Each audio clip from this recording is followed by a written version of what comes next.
एखादा माणूस रोजच्या रोज देशी दारूचा एक खंबा पचवतो आणि त्याने एखाद दिवशी समजा 30 ml 60 ml दारू प्यायली, 60-90 प्यायली, तर त्याच्यावर काय परिणाम होईल, त्याला ती दारू किती चढेल. तशीच गोष्ट होते ती सेक्स टॉयच्या बाबतीमध्ये. सेक्स टॉय हा आजकालच्या काळामध्ये ट्रेंड वाढत चालला आहे. कारण असं आहे की आपल्यासोबत आपला पार्टनर असू दे किंवा नसू दे, हा जो नवीन ट्रेंड आहे, हा नवीन ट्रेंड खूप मोठ्या प्रमाणामध्ये पसरत चालला आहे आणि सेक्स टॉय याची गरज वाढल्यामुळे मग ही एक मिलियन आणि ट्रिलियन डॉलरची इंडस्ट्री आजकाल आता होऊ पाहत आहे. वेगवेगळ्या प्रकारचे उत्पादनं बाजारामध्ये येत आहेत. त्याच्यामध्ये मग व्हायब्रेटर असतील, पेनिस टॉय असतील, ॲनल टॉयज असतील. ही वेगवेगळ्या भागांना उद्दीपित करण्यासाठी किंवा उत्तेजित करण्यासाठी वापरले जातात. बिगिनर्ससाठी आहेत किंवा डीप लेवलचं पेनिट्रेशन मिळवण्यासाठी, सुख मिळवण्यासाठी वेगवेगळ्या प्रकारची टॉयज बाजारामध्ये आजकाल आलेली आहेत. पण याचा वापर किती धोकादायक असू शकतो किंवा जे सुख नैसर्गिकरित्या मिळतं किंवा अनेक वर्षांपासून शरीर संबंध ठेवण्याची, सेक्स करण्याची जी काही पद्धत अनेक वर्षांपासून शरीर संबंध ठेवण्याची, सेक्स करण्याची जी पद्धत आहे, ही पद्धत मात्र आता या सेक्स टॉयजमुळे लोप पावलेली दिसते किंवा लोकांना पार्टनरची गरज राहिलेली दिसत नाही. आपलं सुख हे मशीनवर अवलंबून आहे असं त्यांना वाटायला लागलेलं आहे आणि याच्यामध्ये सगळ्यात जास्त तरुण पिढी आहे आणि तरुण पिढीला ही सगळी सेक्स टॉयज अट्रॅक्ट करतात.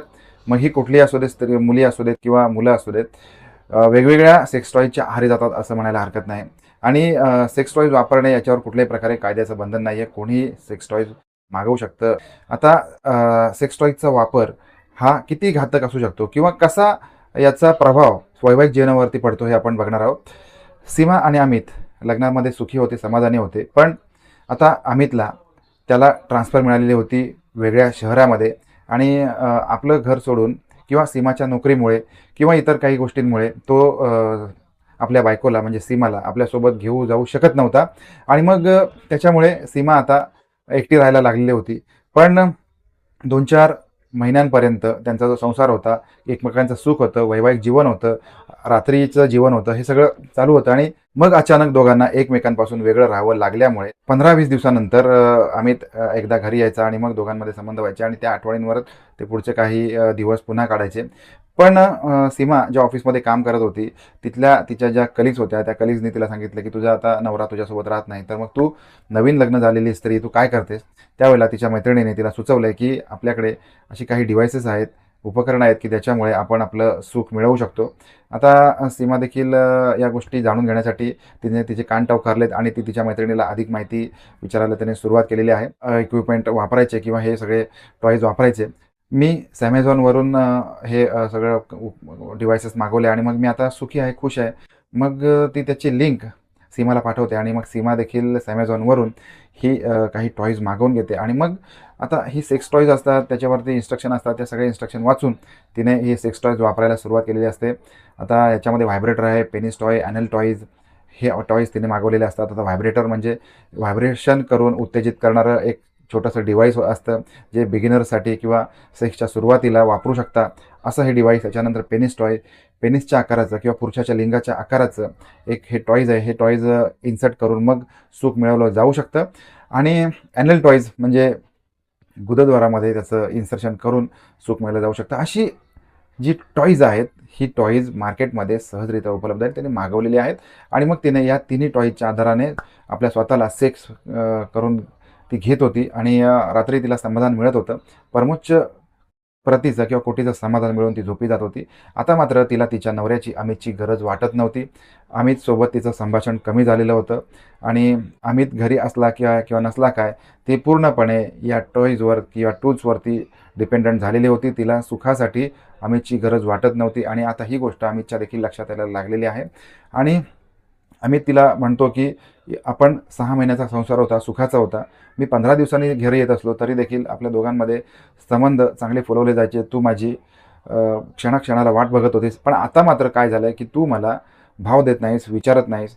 आता सीमा देखील त्याला म्हणते की आता आपण इतके दिवस लांब राहत होतो आणि आता लांब राहिल्यामुळे मग मला सेक्स टॉयची सवय झालेली आहे आणि मी माझ्यासाठी, माझ्या सुखासाठी सेक्स टॉयज वापरते आणि ही सगळी सेक्स टॉयज तिने आपल्या नवऱ्याला अमितला दाखवलेली आहे. आता होतंय काय, अमित आणि सीमा यांचे ज्या वेळेला संबंध व्हायचे त्यावेळेला जे पेनिट्रेशन असेल किंवा सुख असेल, हे सुख ज्या लेवलचं सुख ही मशिनरी किंवा हे टॉईज सीमाला देत होते, त्या लेवलचं सुख मात्र अमित तिला देण्यासाठी कमी पडत होता. आणि आता एक संबंध ठेवण्याची किंवा संबंध ठेवण्याचा जे वेळ असते, या वेळेची एक मर्यादा असते आणि त्या वेळेच्या बाहेर जाऊन संबंध ठेवता येत नाहीत. पण टॉईजला मात्र की हे मशीन असल्यामुळे ते कितीही वेळ चालवलं जाऊ शकतं. आणि या कारणामुळे मग सीमा ज्या वेळेला अमितसोबत संबंध ठेवायची, त्या वेळेला त्यांच्यामध्ये तणाव निर्माण व्हायचा आणि तिला जास्त वेळ सुख मिळवून घेण्याची सवय झालेली होती. तेवढा वेळ मात्र अमित तिच्यासाठी कमी पडत होता आणि या कारणामुळे दोघांमध्ये दुरावा आलेला होता. आणि या दुराव्याचं कारण हे सेक्स टॉईज होतं. पहिल्यांदा जसं उदाहरण दिलं की एखाद्या व्यक्तीला 2-4 क्वार्टर मारायची सवय असेल तर त्याच्यावरती 60-90चा काही परिणाम होणार नाही. तसंच या सीमाच्या बाबतीमध्ये झालेलं होतं की आपण इतक्या मोठ्या प्रमाणामध्ये ह्या सेक्स टॉयच्या मार्फत सुख मिळवतो आणि तितकं सुख आपला नवरा आपल्याला देऊ शकत नाही किंवा देत नाही. या कारणामुळे मग दोघांमध्ये दुरावा येत चाललेला होता. पण मग त्या दोघांनी मिळून जाऊन काउन्सिलरची भेट घेतलेली आहे आणि काउन्सिलरला या सगळ्या गोष्टी सांगितलेल्या आहेत. मग काउन्सिलरने त्यांना योग्य प्रकारे समुपदेशन केलं आहे आणि हळूहळू त्याने हे जे सेक्स टॉईज आहेत, हे सेक्स टॉईजचा वापर कमी करायला सांगितलेला आहे.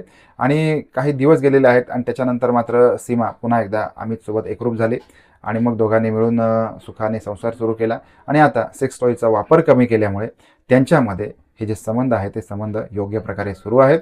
आणि लवकरच त्यांनी बेबी प्लॅन केलेला आहे आणि त्यांच्या दोघांच्या आयुष्यामध्ये तिसऱ्याचा जन्म झालेला आहे आणि दोघांचाही आता परिवार सुखाने नांदत आहे. आता ही घटना आपल्याला बरंच काही सांगून जाते. टेक्नॉलॉजीच्या आधारे किती राहायचं किंवा टेक्नॉलॉजी तुम्हाला किती सॅटिस्फाय करू शकते याला काही मर्यादा आहेत.